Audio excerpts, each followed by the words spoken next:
Así que saludo nuevamente a todos y a todos los que verán también este estudio, está para allá posteriormente. Un Shabbat Shalom, que el Eterno quiera bendecirle en esta mañana. Estamos ya hacia el final de las parashiot que, que nos tocan de la Torá, una de las últimas, y de hecho estamos leyendo dos juntas, la porción de Nitzavim y la porción de Vayelech. Son dos parashiot que han tenido, que tienen un gran contenido de mensaje ético-moral, pero de recordatorio sobre todo. Nos trae mucho a colación, de nuevo, todas las cosas que el pueblo tiene que asumir y que ya tiene que estar preparado. Son porciones donde ya el pueblo ya está a punto de entrar, Moshe está a punto de partir, Josué está a punto de ser el sucesor de Moshe, y todo está a punto de suceder.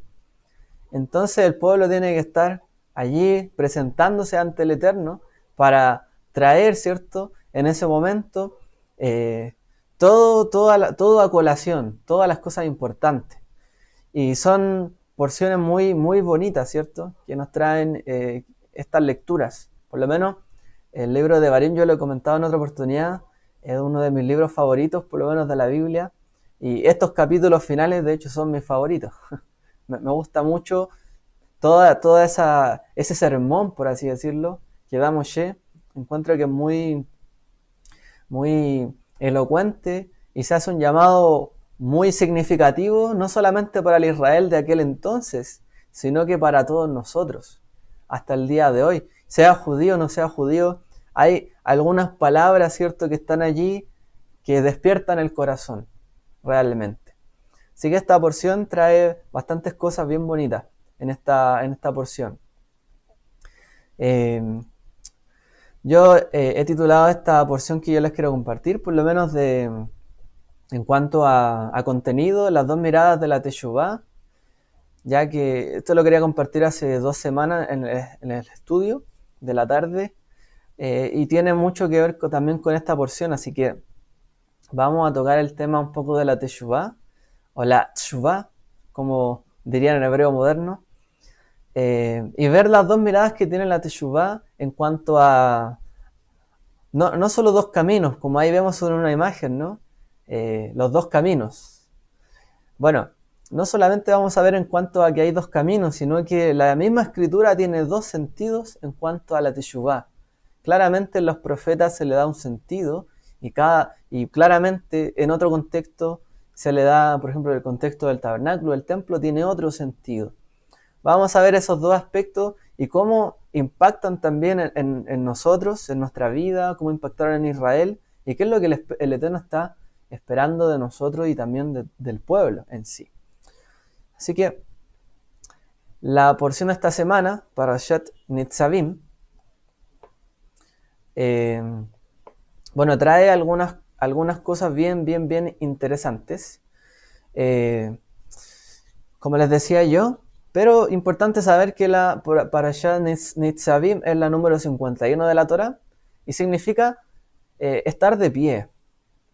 Por ejemplo, hay una bendición que decimos en el Shema, que es Yatziv, ¿no? Beyatziv, firme, justa, fiel, estable, etc. Esa es tu palabra, ¿no? Entonces, la palabra Nitzavim tiene esa misma raíz que tiene que ver con estar de pie, estar firmes. ¿Cómo? Como un soldado, ¿no? Como quien marchara, como quien está en una posición esperando, ¿cierto?, a algo, atento. Como les decía yo, esta es como la porción de los que están a punto de pasar algo. Moshe está a punto de partir, Yehoshua está a punto de suceder a Moshe, el pueblo está a punto de entrar en la tierra prometida y todo está a punto de suceder. Así que todos tienen que estar firmes, preparados para atender a las órdenes que se van a instruir, el último llamado, ¿no? De eso se trata también estas porciones, los últimos llamados. Así que Nitzavim significa eso, estar de pie, estar firme. Como dice, hoy ustedes están de pie, todos vosotros ante Hashem, vuestro Elohim. Y en esta porción, lo que hace Moshe es invitar a toda la asamblea, a todo Israel, a adoptar, a asumir, a responsabilizarse en cuanto al pacto, en cuanto a la Torá, por última vez prácticamente. Le está haciendo nuevamente el llamado de que puedan aceptar las palabras que se les han dicho. Así que él también predice el futuro, predice lo que va a acontecer. Hay una profecía allí, lo que le iba a acontecer al pueblo una vez entrando allí, en cuanto a sus actitudes, etc. Que ellos errarían, ¿cierto?, en el camino, se distanciarían de la voluntad divina, pero el Eterno los volvería también a su tierra, en algún momento lejano. De hecho, cuando uno lo lee parece lejano, y realmente ha sido tiempo lejano. En algunos años también Nitzavim se lee, ¿cierto?, con la porción de Vayelech, que significa, como esta semana, Vayelech, que significa y fue. Fue Moshe, ¿cierto?, y habló, y nuevamente nos habla la porción de cómo Moshe estaba preparando al pueblo los últimos discursos, cuando Moshe realmente está preparando todo el acontecer, está preparando la fuente, que son los corazones de Israel, finalmente, porque él ya se iba. Moshe ya partía en esta circunstancia. Así que como aquí vemos, hay un esquema, hacia allá. Hay un esquema, ¿cierto? Como allí pueden ver. Primero trata la parashá sobre la seguridad de la fidelidad de Dios, en cuanto a que Hashem garantiza que Él va a ser fiel, que Él va a cumplir con su palabra, que aun cuando Israel se alejara de Él, el Eterno cumpliría su palabra. Luego también les dice, hay dos caminos, ¿no? Yo te digo, todos ustedes que están de pie hoy día, todos los que están aquí presentes, decidan la vida, la muerte, la bendición, la maldición. Yo les digo, yo les insto que escojan la vida. Es difícil, ¿no? Decir por qué el Eterno le dice al pueblo de Israel, escojan la vida. Que muchas veces las personas no escogemos la vida. A veces las personas escogemos lo que nos hace peor en la vida. A veces no tomamos la mejor decisión aunque esté allí al frente. Preferimos la vuelta o el atajo, la vuelta sencilla, pero que no nos trae el bien a nosotros. Entonces, no es raro que alguien le diga a alguien, escoge la vida. Mucha gente prefiere escoger quizás la muerte, prefiere escoger el escape, prefiere escoger la libertad absoluta de querer hacer lo que quiera, aun cuando se encadene a sus propias pasiones. Entonces el Eterno le dice, escoge la vida, escoge, pero yo te insto, escoge la vida. Yo te digo lo que es bueno, la vida es buena. Yo hice los cielos y la tierra, lo hice para que vivan bien. Y si quieren vivir bien, escojan esto, les va a hacer bien. No hay mejor medicina, no hay mejor antídoto, ¿cierto?, que escoger lo que nos hace bien. A lo mejor nosotros vemos siempre como, a lo mejor el tema de los medicamentos, algo que nos repara nuestras vidas, algo que nos trae una corrección. Pero a lo mejor la elección pudo haber sido antes. Yo pude haber escogido no comer ciertas cosas, no hacer ciertas cosas, y a lo mejor estaría hoy día mejor que antes, ¿no? O estaría mejor en vez de que me pasen a lo mejor ciertas circunstancias o enfermedades, que yo, por mi actitud o a lo mejor en mi hábito, no las evité. Entonces, ese tema de escoge la vida tampoco es tan obvio, realmente, porque nuestras acciones como personas realmente a veces no buscan el bien propio. Y es algo, una paradoja bastante que uno le puede dar la vuelta, ¿no?, a este sentido. Bueno, también en esta parashá Yehoshua se viene a convertir el sucesor de Moshe, se le menciona como el líder de Israel, ¿no? Que ahora él sería el jefe, ¿cierto?, el líder. 3 veces se dice que él va a ser el líder, el sucesor de Yehoshua, de Moshe, instaurando, ¿cierto?, lo que ya iba a ser él como personaje, ir al frente. Imagínense Moshe, como les mismo dice la parashá, o sea, si conmigo fueron rebeldes, cuando yo me vaya, ¿qué va a hacer de ustedes, finalmente? Y más encima le estoy dejando la carga, la carga que le va a quedar a este varón más joven, con menos experiencia, que va a tener que cumplir todas las promesas y todo lo que está escrito allí. Entonces hay una preocupación también, por supuesto, en que Yehoshua lo haga bien, y que también el pueblo asuma quién es el líder ahora y que pueda realmente seguir esa dirección y no se desbande, que siga la visión, como dice la escritura, porque cuando hay visión, realmente el pueblo anda bien, pero cuando no hay visión, la gente va para cualquier lado. Entonces Yoshua tenía que transmitir la visión, ¿ya? Importante. Luego se nos habla de la ley que debe ser leída, ¿cierto? En Sukkot, en la fecha de cada 7 años, en el año de Shemitah, por la fecha de Sukkot, era leída la Torá ante todo el pueblo. Así como dice Nitzavim, hoy día están en pie, también iba a ser en el año del Shemitah, durante la fiesta de los tabernáculos, las cabañas, ¿cierto? Sukkot, el pueblo debía escuchar nuevamente la Torá. Motivo por el cual también nosotros cada vez que celebramos, vamos en Sukkot, le damos la vuelta, ¿no? O sea, leemos el final y el principio, para también marcar que estamos leyendo, prácticamente estamos englobando toda la Torá en ese momento. Y nos ponemos de pie y escuchamos, ¿cierto? La lectura, por ejemplo, o en Yom Teruah, ¿cierto? En Yom Kippur, en Sukkot, y le damos la importancia y el valor a estas palabras. Moshe y Yoshua reciben el encargo de Dios, por supuesto, de entrar en la tierra, de que el pueblo cumpla las palabras y finalmente materializar las promesas y las bendiciones. Luego en la lectura de los profetas leímos, ¿cierto?, lo que fue la noticia de la liberación, que nuevamente el pueblo iba a regocijarse, ¿cierto?, en el Eterno, cuando se fuera liberado, que iba a ser vindicado nuevamente, iba a ser dignificado el pueblo en su retorno, como habla Isaías. Luego habla de la venganza sobre Edom. Ahí usted puede ver como los paralelos que hay entre Jacob y Esaú. Edom sería como Esaú, Jacob como Israel. Esa enemistad permaneció por el tiempo y por eso de repente tiene algunos paralelos, si usted lo puede ver, a la historia allí. Entonces, la venganza sobre Edom es ¿por qué? Porque Edom abandonó a Israel, sobre todo a la casa, bueno, la casa de Israel, la casa de Judá, cuando los babilonios decidieron atacar Edom, que eran compañeros prácticamente con Israel en cuanto a... eran como países vecinos hermanos prácticamente. Edom abandona a Israel, obviamente no se quiere enfrentar a Babilonia, lo abandona a su suerte y por eso se menciona la venganza sobre Edom en la escritura.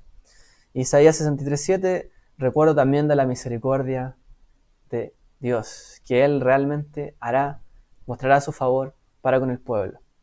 Vamos entonces a comentar nuestra porción fuera de este resumen y bueno, por supuesto, introducirnos un poco más en el tema, a traer una reflexión para nuestras vidas, si Hashem lo permite, en esta mañana. Entonces, ¿qué es lo que tenemos nosotros acá? La Teshuvah. Como les decía antes de comenzar el Shacharit, este Shabbat es el último Shabbat antes y previo, ¿cierto?, a Yom Teruah o Rosh Hashanah. Por lo tanto, es el último Shabbat también para retornar, para hacer Teshuvah, para dirigir nuestro corazón, nuestro pensamiento hacia lo que hacemos, lo que hemos hecho, nuestras actitudes, nuestros pensamientos, indagar en ellos y ver si hay algún camino torcido que amerite también el que tenga que ser enderezado y volver un paso atrás probablemente.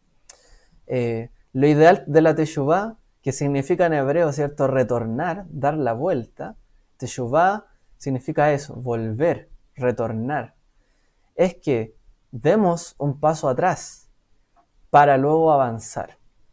Esa es la idea de la Teshuvah. No que retrocedamos para no volver a avanzar, para quedarnos detenidos en el camino. Al contrario, gracias a nuestras acciones muchas veces nos detenemos en la vida y no avanzamos. ¿Qué es lo que necesitamos hacer? Hemos llegado a un camino sin salida. Volver. Hacer Teshuvah. Volver, retornar, volver al camino principal, al camino que debíamos andar y después avanzar. Un paso hacia atrás, 2 pasos o muchos más hacia adelante. Eso es la Teshuvah, dar la vuelta, retornar. Entonces, esta es la última semana, el último Shabbat previo a Yom Teruah y todas las altas fiestas. Así que en la propia Torah encontramos esta mitzvah de la teshuvah, este mandamiento del retorno. En esto tenemos algunas ideas que se pueden contraponer de qué es la teshuvah, qué es lo que significa, en qué sentido está hablada en esta parashá, o por qué los profetas lo hablan de una manera un poco diferente. Vamos a ver esas dos miradas como les colocaba inicialmente. Partamos con los dichos de Maimónides o Rambam, que ¿por qué lo citamos? Porque obviamente él compiló las leyes de la Torá, los mandamientos, en un libro y los explicó, y los trajo, ¿cierto?, de una manera ordenada, los mandamientos. ¿Qué es lo que compiló Maimónides en las leyes de la Teshuvá, del arrepentimiento? El primer capítulo dice: con respecto a todos los preceptos de la Torá, positivos y negativos, si una persona transgredió alguno de ellos, ya sea voluntariamente o por error, y se arrepiente y se aparta de su pecado, tiene el deber de confesar ante Dios, bendito sea, como se dijo. Cuando un hombre o una mujer cometa un pecado en que los hombres incurren, efectuando una transgresión contra el Señor, y esa persona sea culpable, entonces confesará el pecado que haya hecho. ¿Ya? Por lo tanto, como dice ahí, una persona que transgrede alguno de los preceptos, ya sea por voluntad propia, o por omisión, o por un error, si se arrepiente y se aparta del pecado, también debe confesarlo, como está escrito allí. ¿Ya? Esto significa confesar con palabras. Es necesario elaborar palabras. Esta confesión debe ser positiva, es una orden positiva. Harás, confesarás. ¿Cómo se confiesa? El penitente dice: te suplico, Señor, he pecado, he actuado perversamente, he transgredido ante ti y he hecho tal o cual cosa, y me arrepiento y me avergüenzo de mis actos, y no volveré a hacer esto nunca más. Esto constituye la esencia de la confesión. Cuanto más completa y detallada sea la confesión que uno hace, más loable es. Maimónides nos está trayendo, ya por lo menos dentro del judaísmo, trae, obviamente, que cuando uno hace teshuvá, cuando uno quiere retornar, ¿cierto?, al punto de partida del cual se alejó, debe, obviamente, arrepentirse. Debe alejarse de aquello que hace mal. En este sentido, puede alejarse de ese camino. Y debe también confesar. ¿Y cómo hay que confesar? Yo he transgredido. Yo he hecho lo malo. Yo me avergüenzo de lo que hice. No volveré a hacer esto nunca más. No es simplemente un remordimiento, sino que es un compromiso. El vidui, ¿no? La confesión, un compromiso de no volver a hacer lo que se hacía antes. Muy similar, ¿no?, a lo que nos dice el Brit Hadashah. Cuando uno cree, ¿cierto?, y confiesa al Mesías, a Yeshua, debe hacerlo también con palabras y también con el corazón. Debe creer para arrepentimiento, para volver atrás, para no volver a hacer lo que antes hacía. Por lo tanto, la persona debe confesar. Y como dice Maimónides, mientras más detallada sea la confesión, más loable es, más mérito tiene. Porque yo puedo decir: sí, Señor, pequé, me equivoqué, perdóname. Pero puedo exponer mi error. Señor, yo hice esto, en tal momento, en tal ocasión, con esta intención, aún sabiendo esto otro, yo lo hice. Me avergüenzo de esto. Más loable es. Es como cuando viene a lo mejor un hijo, ¿no?, a donde los padres, y sabe que hizo algo mal, ¿no? Muchas veces, y esta actitud no solamente de un hijo pequeño, la gente adulta hace lo mismo. Rompe algo y se queda callado y no dice nada, hasta que ve que es inevitable que se sepa y dice: bueno, sí, fui yo, fue un accidente, pido disculpas. Pero la persona que confiesa, ¿cuándo es más loable?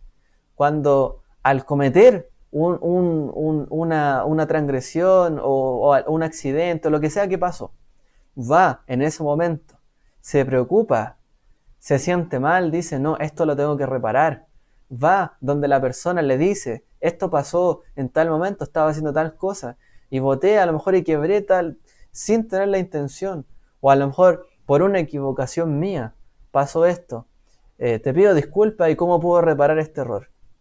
Esa persona es mucho más loable que aquella que se esconde o cuando ya lo delatan dice, bueno, así fui yo.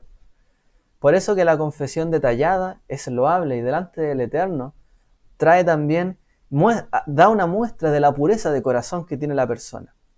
Cuando una persona tiene una pureza de corazón, es capaz de confesar esto, de avergonzarse, de ser transparente. Y no le va a costar decir la verdad.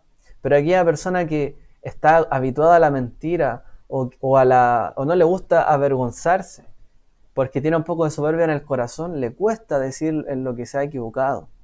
Le cuesta dar un pie atrás. Y aun cuando lo descubran, a veces no confiesa. Bueno, las leyes de la Teshuvá, como aquí se describen, y por supuesto, esto es amplio para todos, ampliable para todos. Tenemos que confesar lo malo que hemos hecho. De manera detallada, mejor todavía. Es más loable delante de Hashem. No porque Hashem no sepa lo que hemos hecho, sino porque nos da una muestra del arrepentimiento, de la pureza, y si de verdad queremos, nos estamos arrepintiendo solo porque hoy día tenemos una mala consecuencia o porque de verdad queremos cambiar. Entonces, mientras más detallado es porque la persona de verdad quiere cambiar. Está mostrando como la confesión de David, por ejemplo, cuando se da cuenta de su pecado. ¿Qué hace él? Se echa al suelo, deja de comer, se siente muy mal porque realmente pasó por alto algo que era muy importante, un pecado gravísimo, y sabía que venían malas consecuencias. Por lo tanto, no fue no fue como decimos acá, alaraco, que no fue quejumbroso solamente porque pecó y hizo un escándalo para que Dios lo perdonara, no es eso. Él realmente sintió en su corazón que había defraudado a Dios, que había hecho algo horrible, y en ese momento cayó en cuenta. Así tenemos que ser nosotros, como David en este sentido. Según Maimónides o Rambam, la Teshuvá tiene un origen en el templo y en sus sacrificios. Ya, y aquí está la primera mirada. La Teshuvá que aquí se refiere tiene que ver con el templo y está ligada a los sacrificios, ya que se traían los sacrificios, los korbanot, por las transgresiones. Por ejemplo, la ofrenda de la culpa, la ofrenda por el pecado. Parte de ese ritual llevaba a la confesión, el vidui, ¿ya? Por parte del que había errado, o sea, el que había hecho algo malo tenía que confesar. Entonces Maimónides dice que esto viene de las leyes del templo o del tabernáculo y los sacrificios. Las condiciones eran que la persona debía ser totalmente sincera, debía reconocer lo malo que había hecho, tenía que tener remordimiento y determinación para no volver a hacer lo que había cometido en el futuro. Entonces, estos son los elementos principales de la Teshuvá, para que no los perdamos de vista. Tenemos que reconocer el pecado. El reconocimiento es lo primero. ¿Cómo reconocemos el pecado? Sabiendo lo que es pecado. ¿Cómo sabemos lo que es pecado? ¿Qué es lo que nos dice Shaul, cierto? De una manera contundente. Bueno, si la Torá no dijera, no codiciarás, yo no sabría qué es pecado. Conociendo la Torá, estudiando la Escritura, estudiando las acciones, viendo, ¿cierto? Indagando qué está bien, qué está mal. Y si yo veo que algo está mal y yo lo he hecho, tengo que reconocer que yo he hecho lo malo. Por lo tanto, la misma Torá nos da la herramienta para que reconozcamos. ¿Cuándo? Cuando conocemos la Escritura. Si no conocemos la Escritura, no hay nada que reconocer. Y esto pasa con la gente que no conoce, por lo menos, o no practica la fe, ¿cierto?, en cuanto a la Biblia. No le interesa lo que dice ahí. Por lo tanto, aunque haga algo que éticamente o moralmente sea muy cuestionable, no le importa. No hay remordimiento. Porque no reconoce que esa es una mala actitud o no. No importa. Pero en cuanto a nosotros, reconocemos por la Torá. La luz nos da, la Torá nos da la luz para que reconozcamos el pecado. Como dice, he pecado, he obrado perversamente, he transgredido. Luego tenemos que tener cierto grado de remordimiento. Es decir, Como dice ahí, estoy contrito y avergonzado de mis obras, como confesaba la persona cuando iba al tabernáculo. Estoy avergonzado, no me enorgullezco de mi pecado. O sea, si yo no estuviera, no me lamentara por lo que hice, significaría que me siento bien. No me importa. Me siento orgulloso. Yo hago lo que quiero. No me importa lo que pase, lo que digan los demás. No tengo remordimiento de mis actos. Yo hice lo que hice y no me arrepiento de nada, por así decirlo. En cuanto a las malas obras, ¿cierto? Entonces hay que tener cierto grado de remordimiento, de darle una vuelta, de verdad. Sí, está mal lo que hice y no estuvo bien. Y no puedo ser el mismo ayer que hoy, si hoy día estoy reconociendo mi error. Y también la determinación futura, que nunca volveré a hacer tal cosa. Esos son los 3 pasos claves de la Teshuvá, ¿ya? ¿Y por qué no hablamos del arrepentimiento? Porque el arrepentimiento tiene que ver con esto. El arrepentimiento está dentro de la Teshuvá, ¿ya? Tiene que ver justamente con el reconocimiento del pecado. El arrepentirse, el dar un pie atrás, el saber que hice algo malo. Ahí me arrepiento y tengo cierto grado de remordimiento. Pero la teshuvá no es completa hasta que hay una determinación a no volver a hacer lo que antes habíamos hecho. Ser nueva criatura, ser un hombre nuevo. Nacido, ¿cierto? Ahora de la voluntad del Ruach, de Dios. Entonces, tenemos 2 puntos acá. Y aquí vamos a mostrar otra imagen en cuanto a esto.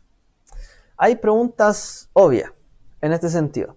Entonces, si la teshuvá está conectada con el corbán, con el sacrificio, ¿qué pasa o qué pasaría o qué pasó cuando fue destruido el templo, el Beit HaMikdash?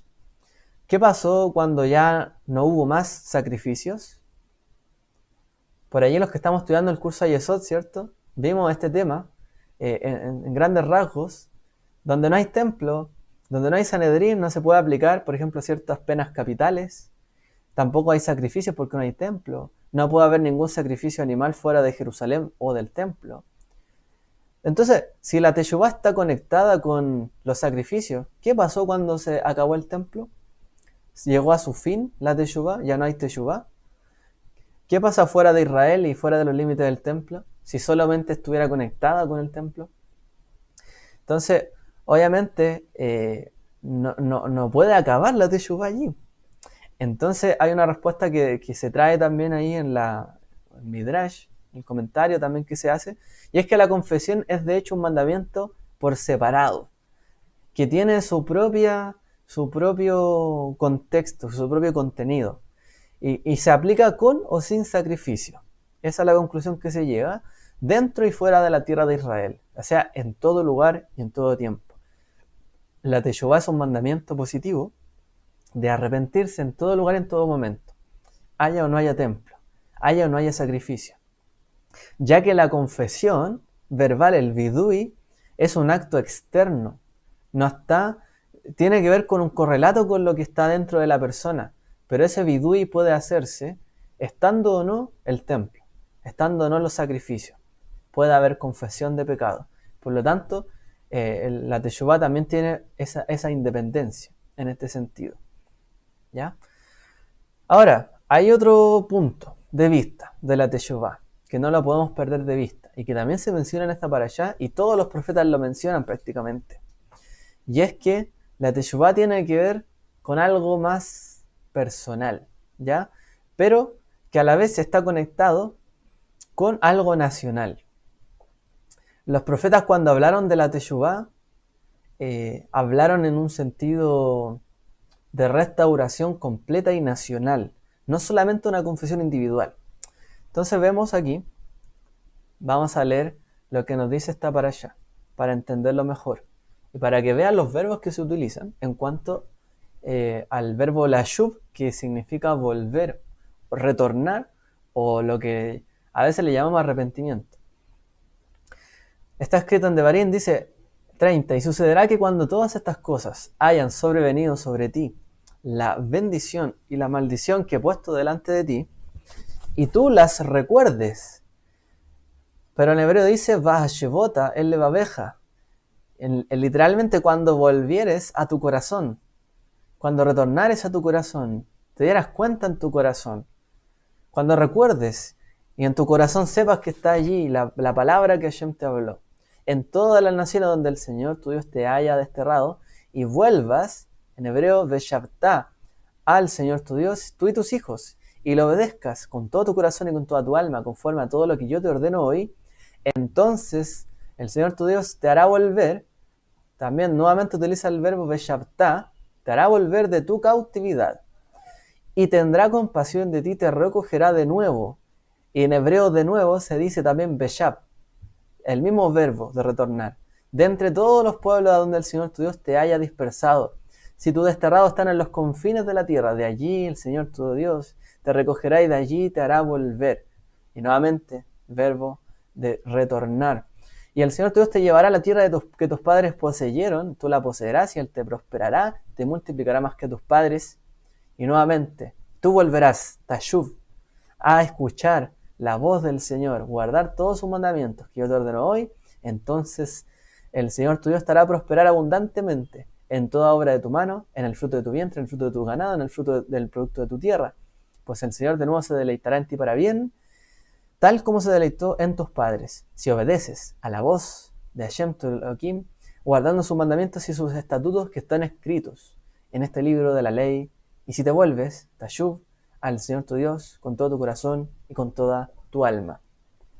En este texto que hemos leído aparece este modo verbal de la shuv, de volver o retornar 7 veces, prácticamente. 7 veces, lo cual en hebreo siempre quiere dar un sentido de plenitud, de algo que engloba, ¿cierto?, a otras cosas, a un contenido más importante. En cuanto a esto, como dice allí, luego el siguiente verso dice, que se leyó también hoy día, porque este mandamiento no es demasiado, que yo te ordeno hoy, no es demasiado difícil, ni está fuera de tu alcance. Entonces allí se preguntan, también los rabinos, los sabios, Nachmanide en este caso, ¿cuál mandamiento? Cuando dice, porque este mandamiento que te ordeno hoy no es demasiado difícil para ti ni está fuera de tu alcance. Entonces la pregunta es, ¿cuál mandamiento? ¿Cuál es el mandamiento? Y la respuesta es, el mandamiento es la teshuvah. Entonces la teshuvah es un mandamiento, volver, es un mandamiento de la Torá. Es un llamado en el fondo. Ahora, ¿por qué?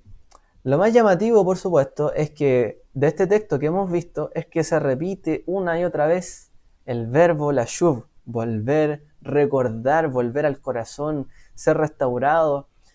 Son todas formas del verbo la shuv. Y cada vez que la Torá menciona o repite un verbo o le da mucho énfasis, es porque obviamente está hablando de algo.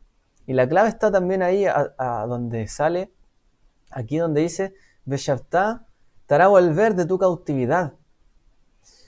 Como dice ahí, Veshavta et shebuteja. Bueno, dice, te hará volver el Señor tu Dios de et shebuteja, de tus cautividades o de tus infortunios. También podríamos leerlo. Hashem te hará volver y restaurará tu cautividad, restaurará tu exilio. A todos los que se fueron del camino, que se apartaron, a todo Israel, todos los que se fueron del camino, yo restauraré toda esa cautividad, todos los que se alejaron, ¿ya? Entonces, ¿qué es la teshuvah en este contexto que nos trae Nachmanides? Ahora otro punto de vista. Es algo más que solamente una interacción del alma, es algo más que una intención del corazón, es algo más que un acto de maldad previamente maquinado, ¿cierto?, en nuestra mente. Es un acto en el lugar equivocado. En otras palabras, ¿qué es el pecado? El pecado es un acto equivocado que conlleva a un lugar equivocado. Ese es el pecado, ¿ya? Es un acto equivocado porque está errado, ¿cierto? Como vimos allí también, bueno, paso del anuncio, ¿no?, del curso de Yesod que hemos estado viendo, ¿qué es lo que significaba la palabra pecar? Venía del verbo het, o sea, la palabra het, que es pecado, y venía de un verbo que significaba errar al blanco, fallar el objetivo, como quien apunta con un arco y falla el objetivo. Het viene de errar al blanco, por lo tanto quiere decir que el pecado es un acto equivocado, un acto errado.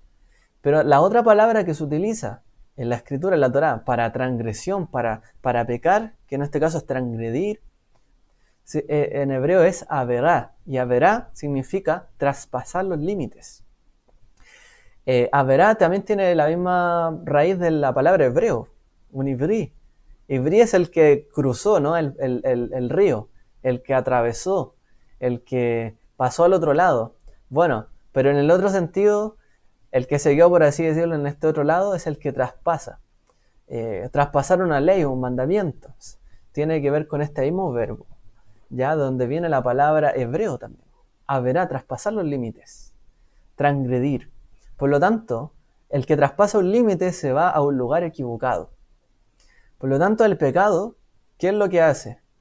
Nos hace actuar erróneamente y además nos lleva al lugar equivocado, ya que traspasamos los límites, nos salimos de los límites de la protección que Hashem tiene para nuestra vida. Ese es el pecado, en otras palabras. Un acto equivocado que nos conduce a un lugar equivocado. Solo cuando entendemos esto, entendemos también por qué el castigo más profundo que aparece en la Torá, en la Escritura, es el exilio, la diáspora, ¿cierto? Todo lo que el galut, como se le llama en hebreo, todo eso, lo más sublime, o sea, lo más bajo, mejor dicho, al revés, lo más bajo, lo más ínfimo de lo que Israel puede caer es en el exilio, fuera de la tierra de Israel, ser expulsado de la tierra, es el castigo más grande de la Torá, porque por los pecados, por los errores, los actos equivocados, llevan a un lugar equivocado y destierran a la persona de su hogar y de su lugar, lo sacan del objetivo finalmente. No solamente se van por otro camino, sino que terminan no pudiendo volver a casa, ya no teniendo un lugar al que llamar casa.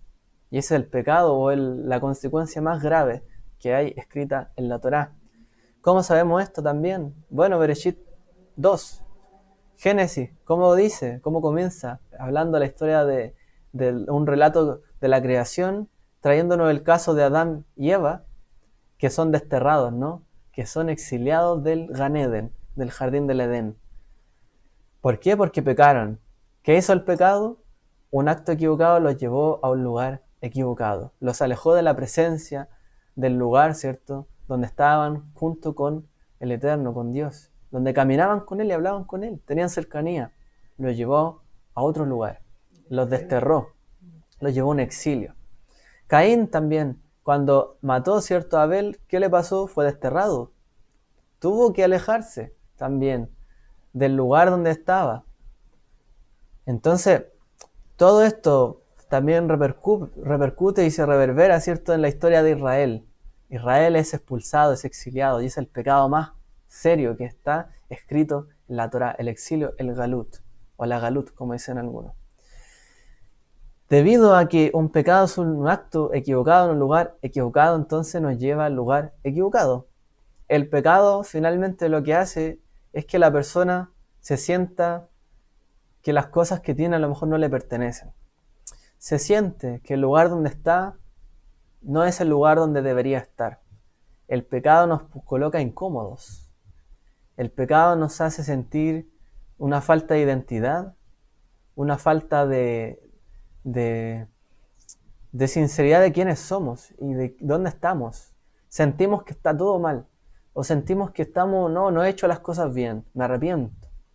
Cuando todavía, ¿cierto?, es el pecado o este error sigue tomando un papel fuerte en nuestra vida, seguimos con problemas de identidad, pensando que donde estamos está mal, que estamos equivocados, que he llegado al lugar errado porque he hecho lo malo y no me siento bien con lo que hago y lo que soy. Bueno, todo eso también es consecuencia de no darle al objetivo. Cuando la gente muchas veces tiene un objetivo y no lo cumple, se siente así. Como si se siente alienado, siente que lo que hace no es algo que lo identifica, no lo posee. Aunque lo haga, no lo posee, no es dueño de lo que hace, de sí mismo, de sus acciones. Sentimos que no estamos en casa, no estamos cómodos. Eso es lo que provoca el pecado en nuestra vida y en todas las personas. Y ahí es donde realmente nos sentimos extranjeros, advenedizos, o sea, advenedizos, extranjeros, diferentes, desterrados. Y finalmente esa es la peor consecuencia que se describe en la Torá. ¿Ya? Y ese es el doble significado que tiene la Teshuvá. Tiene un significado espiritual, volver, arrepentirse, cambiar, no volver a hacer lo que hacíamos antes, pero también tiene un sentido literal, físico. Para Israel, la Teshuvá los iba a hacer volver a la tierra de la cual habían sido desterrados. Es un retorno físico, no solo espiritual. No es que se está restaurado solo espiritualmente. La consecuencia de ser restaurado espiritualmente es poder ser restaurado físicamente. ¿Ya? De ahí también que sabemos que la obra de nuestro Mesías tiene que ver con esto. Restaurar los corazones para que finalmente haya un retorno físico. Tiene que ver con esto, por supuesto. Ambas dimensiones son inseparables. No podemos separar la Teshuvá nacional de la Teshuvá individual, ni la Teshuvá del corazón de la Teshuvá física. Siempre hay un efecto. Por eso de la bendición repercute en algo físico, literal. Multiplicaré tu pan, multiplicaré tu fruto. Algo literal, ¿ya? Entonces, retornar físicamente y retornar espiritualmente a Dios, eso es la Teshuvá. Un retorno en todo sentido de la palabra, ¿ya? Así que para un aspecto del judaísmo, como Maimónides, nos dice que la Teshuvá está ligada con las leyes de los sacerdotes, Torat Kohanim, las leyes sacerdotales de la confesión, etc. Entonces, cuando un individuo llevaba un sacrificio, confesaba su error, ahí se explica la Teshuvá, pero también está ligada, ¿cierto?, a lo que es lo espiritual y también lo nacional, todo el pueblo, un destierro físico. No tengo un lugar físico donde volver, donde confesar, no importa, lo puedo hacer yo mismo, donde sea que esté, ¿ya? Entonces, en ese sentido, para los profetas, la Teshuvá tiene que ver, o un mandamiento de volver dentro de nosotros, volver a nuestro corazón, hacer un acto individual, no solamente un acto físico de ir al templo, el sacrificio, etc., sino de hacerlo internamente. Y todos los profetas usaron el verbo de la Teshuvá en hebreo para volver en el corazón, ¿ya? Porque es diferente, hay otras partes de la Torá, como le he dicho, no vamos a comparar versos, pero en la Torá cuando se habla de volver, en caso de Israel, es volver a la tierra, volver la cautividad, no es algo etéreo, es algo real, físico, tangible. Pero los profetas hablaron mucho sobre el volver espiritual del pueblo. Así que cada acto individual se va sumando a esta gran teshuvá colectiva. Eso es lo que tenemos que entender en este tiempo también que nos acercamos a estas altas fiestas. Así que, ¿qué es la teshuvá en este sentido del templo? La teshuvá es un llamado divino. Acércate, acércate a mí. Pero para acercarte a mí tienes que confesar, tienes que decir, esto he hecho mal, esto he hecho bien. ¿Cómo me acerco a ti si tengo vergüenza de presentarme delante de ti? Debo confesar. La teshuvá es un llamado, un llamado. ¿Dónde estás? Ven acá, acércate, acércate a mí. Acerquémonos, ¿cierto?, a Él, al Eterno. No solamente individualmente, sino también de una manera colectiva. Porque todo Israel iba y ofrecía también sus sacrificios. Y también la teshuvá es no sentirnos bien con lo que tenemos, con lo que somos, en este sentido. Entonces, como la teshuvá está ligada con el templo, está ligada también con la expiación, la capará. Cuando hay teshuvá, hay expiación, hay capará, como el Yom Kippur, ¿cierto? El mismo sentido. Cuando hay confesión, hay expiación. Aquel que confiesa sus pecados, le son perdonados, realmente. Para el profeta también, la teshuvá, ¿qué es lo que conlleva? No solamente conlleva expiación, sino que conlleva el retorno físico del pueblo de Israel. Cuando el pueblo se vuelve a la compasión, a la misericordia, al perdón, a la restauración, al amor, el mismo mensaje de Yeshua, el pueblo también puede ser restaurado como tal, ya como un conjunto como el conjunto que es. Así que En la medida que las personas o el pueblo de Israel se arrepienta, la nación de Israel vuelve a la tierra y vuelve del exilio. En la medida que nosotros nos arrepentamos de nuestros errores, enderezamos nuestro camino y volvemos a caminar, ¿cierto?, la senda a través del llamado de Dios. Entonces, para ir ya más o menos concluyendo, Maimónides también nos dice, en este sentido, todos los profetas advirtieron al pueblo con respecto a la Teshuvá. Solo a través de la Teshuvá Israel será redimido. Y la Torá ya ha dado la seguridad de que Israel, al final de su exilio, finalmente se arrepentirá y luego será inmediatamente redimido.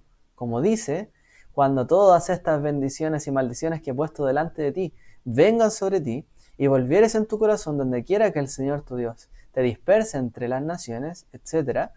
Y cuando tú y tus hijos regresen al Señor tu Dios y le obedezcan de todo su corazón y con toda su alma de acuerdo a todo lo que te ordeno hoy, entonces el Señor tu Dios restaurará tu cautividad y tendrá compasión de ti y te reunirá de nuevo de todas las naciones donde te dispersó. Entonces la Teshuvá lleva consigo la capará, la expiación. Nosotros, ¿cierto?, sabemos esto y estamos confiados en nuestro Mesías, que también, ¿cierto?, nos dio esta posibilidad de la expiación a través de él, de su sacrificio.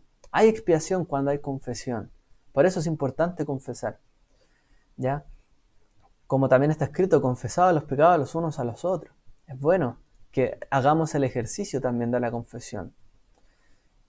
Y luego también la Teshuvá conlleva al retorno y la redención final de Israel. Lo mismo que nos dice Shaul, ¿no? Shaul nos dice, a Israel le ha acontecido un endurecimiento parcial hasta que haya entrado la plenitud de los gentiles o las naciones, y así todo Israel será salvo. Tal como está escrito, el libertador vendrá de Sion, apartará la impiedad de Jacob, y este es mi pacto con ellos cuando yo quite sus pecados. Cuando hay una actitud de teshuvá, de arrepentimiento de parte de Israel, hay un retorno completo de Israel. Y dice que yo quitaré sus pecados. Basta con que confiesen, basta con que el pueblo tenga la intención de volver y luego, aunque no pueda evitarlo, yo seré el que evite finalmente y quitaré todo su pecado y su maldad y todo Israel, como dice Shaul, será salvo.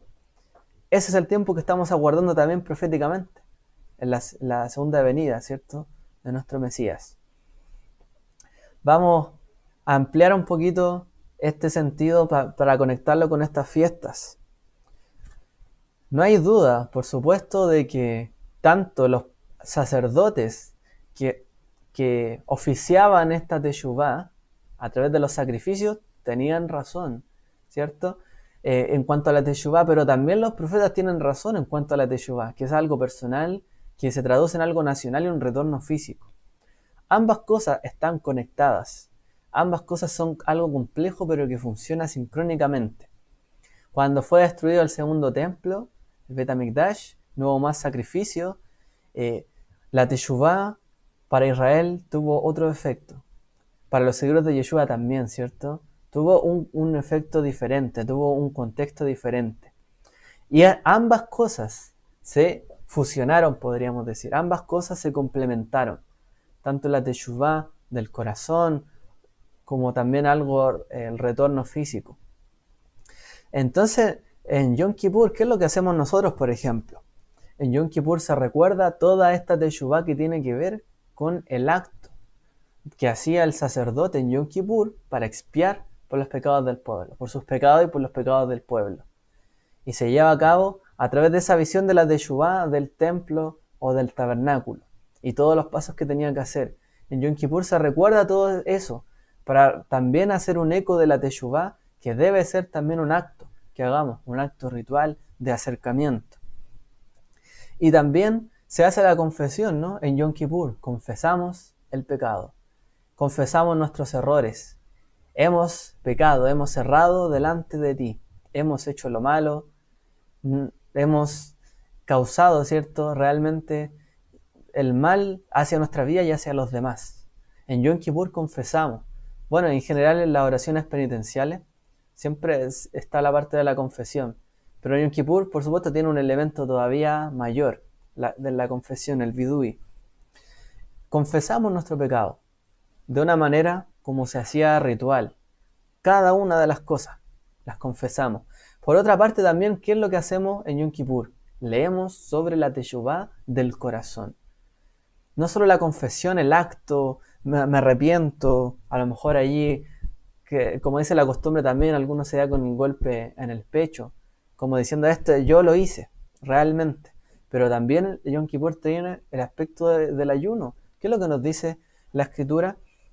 No es solamente un ritual, no es solamente acercarse ritualmente, sí, yo pequé, yo soy malo, etc.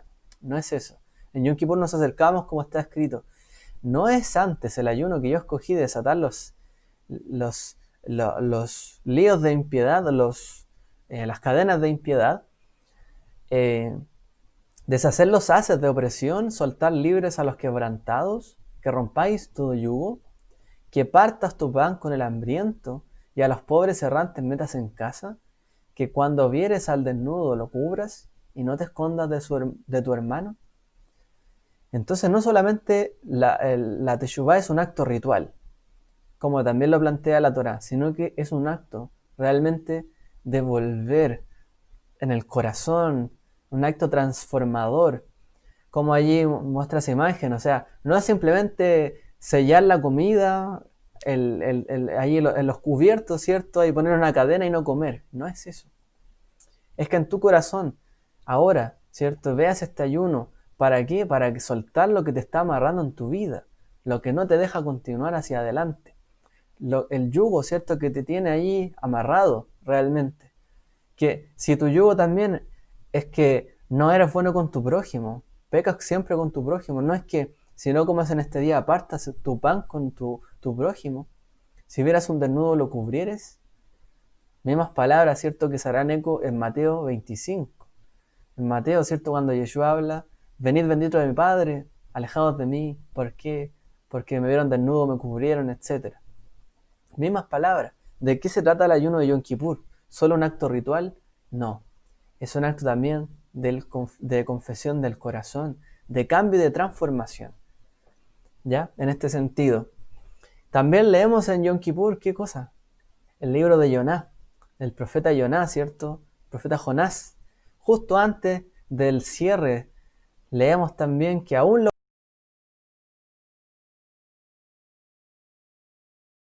esto bueno, los asirios, ¿cierto? Que en cuanto a los asirios y los persas en la antigüedad, bueno, los asirios más que nada tenían una manera brutal de matar a la gente. Eran gente mala, eran malas. Los romanos no inventaron la crucifixión y ese tipo de muerte, lo inventaron ellos. Y esta era la capital de esa nación. Entonces Jonás dice, pero ¿cómo voy a predicar arrepentimiento a una nación como esta? Y más encima yo sé que tú los perdonas si se arrepienten. Y son gente malvada. Entonces es un llamado profético a la teshuvá. Para que también entendamos que aún, el malvado aún, la persona que está más lejos, que ha ido por el camino más cerrado del mundo, puede retornar. Aún la persona que haya ido lo más lejos posible puede retornar porque está escrito, ¿de dónde me ocultaré yo de ti? Ni aunque te fueras al otro lado del mar, Jonás, ni aunque estuvieras en las profundidades del pez, de la boca del pez o del mar, ni aún así te esconderías de Hashem. Nunca irías tan lejos como para no poder volver. Y la Teshuvá nos da ese aspecto de que podemos volver. Aún la persona que está más lejos puede volver. Por eso también se nos trae estos ejemplos en Yom Kippur junto con otros más. Hashem hu a Elohim, cuando se recita el Shema, Hashem hu a Elohim. Él es el Dios, Él es. También aseverando su reinado y su maravilloso cierto dominio sobre Israel, sobre nuestras vidas. Tú eres mi Dios también. Así que todas estas cosas que están entretejidas en la liturgia, que están llevadas cada una paso a paso, nos da esa experiencia, tanto ritual, por así decirlo, de confesión, pero también en la reflexión del corazón, para englobar todo este aspecto de la teshuvá en nuestra vida. Y que realmente podamos durante, aun cuando pase el tiempo, aun cuando pasen los años, entender que Hashem siempre perdona. Él está abierto a perdonar y a permitir que la gente se acerque a Él cuando vuelva en su corazón y recuerde y asocie y obedezca. La bendición de la obediencia no es para los padres, ¿cierto? Siempre es para los hijos. La obediencia siempre trae beneficio a nuestra vida. No trae consecuencias malas a los padres que uno no le haga caso. Nada le pasa a Hashem porque nosotros no seamos infieles. Solamente nos beneficiamos nosotros, en estricto rigor. Por eso Hashem quiere que volvamos a Él. Y aun cuando desaparezca el templo, no haya sacrificio, venga Yeshua a cubrir, ¿cierto?, esta parte, en cómo nosotros vemos todo esto. Pero aún así, aunque ni siquiera hubiese aparecido uno, hubo lo otro, como decimos en Pesaj. Si no nos hubiese dado esto, aún así estaríamos agradecidos y sería suficiente. Bastaría con volver en el corazón, recapacitar. Por eso es que aún la gente que no está conectada con la Torá, con Israel o con Dios, puede arrepentirse. Cualquier persona puede volver en su corazón y puede arrepentirse de sus actos, aun cuando ni siquiera conozca a Dios, porque es algo que está dentro de nosotros. Aun cuando no haya templo, aun cuando no haya, ni siquiera hubiese venido el Mesías, por así decirlo, aun cuando no estuviera todo eso, todavía es una opción para todas las personas volver en su corazón, arrepentirse y hacer lo bueno y lo correcto. Así que la puerta de la Teshuvá está abierta para toda la gente, no solo para el que cree, para todos, pero al que cree le es contado, ¿cierto? Como un gran mérito y una justicia, el creer para acercarse, porque creyó que de verdad había alguien a quien acercarse y quien atendería su confesión y lo restauraría, y tiene un gran mérito en este sentido. Pero la puerta de la Teshuvá está abierta para todo el mundo, realmente en ese sentido, personal. ¿Ya? Así que hoy día, para finalizar hoy día, cuando está Israel, todavía ya Israel ha retornado en gran medida, ¿cierto?, a la tierra, a Eretz Israel, como está escrito en la Parashá. Yo los tomaré de todos los confines de la tierra donde hayan sido arrojados y los volveré a su tierra. Bueno, hemos visto, nuestros ojos han visto, hemos oído de parte de este cumplimiento profético. Pero mientras todavía Israel ha vuelto físicamente, es una teshuvá nacional, en este sentido, de volver, ¿cierto?, a la tierra, porque eso es, también todavía sigue estando pendiente la teshuvá del corazón, de cada uno de los hijos de Israel, de los judíos, de su pueblo, que pueda volver de todo corazón hacia él, que pueda realmente renacer, así como renació su estado, pueda volver a nacer del corazón, puedan ser circuncidados sus corazones, puedan ser vueltos, ¿cierto?, hacia la voluntad de Hashem, hacia la Torá y hacer siempre lo bueno. Puede Israel volver en todo este sentido, en estos días, en este tiempo. Como está escrito, por tanto, arrepentidos y convertidos, para que vuestros pecados sean borrados, a fin de que tiempos de refrigerio vengan de la presencia del Señor. Ese es el objetivo, que nos podamos arrepentir, que podamos convertirnos. Convertidos ahí significa volver, es del verbo teshuvá, ¿ya? En ese sentido. ¿Para qué? Para que nuestros pecados sean borrados, como en Yom Kippur eran borrados. ¿Para qué? Para que venga Sukkot, para que venga la fiesta. Hallemos refrigerio, hallemos un lugar en la casa de nuestro Padre, en Sukkot, ahí en Jerusalén, y podamos estar todos juntos, ya retornando físicamente. Por eso, cada fiesta de estas de peregrinación como Sukkot nos recuerda la Teshuvá, porque es colocarse delante del Eterno, es volver allí, es reunirse, es un acto de Teshuvá todo esto. Así que podamos trabajar cada uno en nuestras vidas en cuanto nos preparamos a esta fiesta, y también orar y siempre pedir por Am Israel, por el pueblo de Israel, que pueda volver de todo corazón, que así como hoy día se volvió físicamente, como les decía, y renació, pueda también renacer espiritualmente, ¿cierto? Quiera Hashem, quiera que sea a través de Yeshua nuestro Mesías, que puedan también venir a este conocimiento y puedan cambiar y puedan volver de todo corazón. Que Hashem pueda restaurar todas las cosas en este tiempo. Sea esa su voluntad siempre y para toda nuestra comunidad hoy, y que el Eterno nos bendiga, nos dé su shalom, su paz, y pueda volver nuestros corazones y hacer un eco, ¿cierto? Un llamado, como lo hacía él en aquel entonces, el llamado a cada uno, a que vuelva hacia él. Shalom para todos, que el Eterno les bendiga.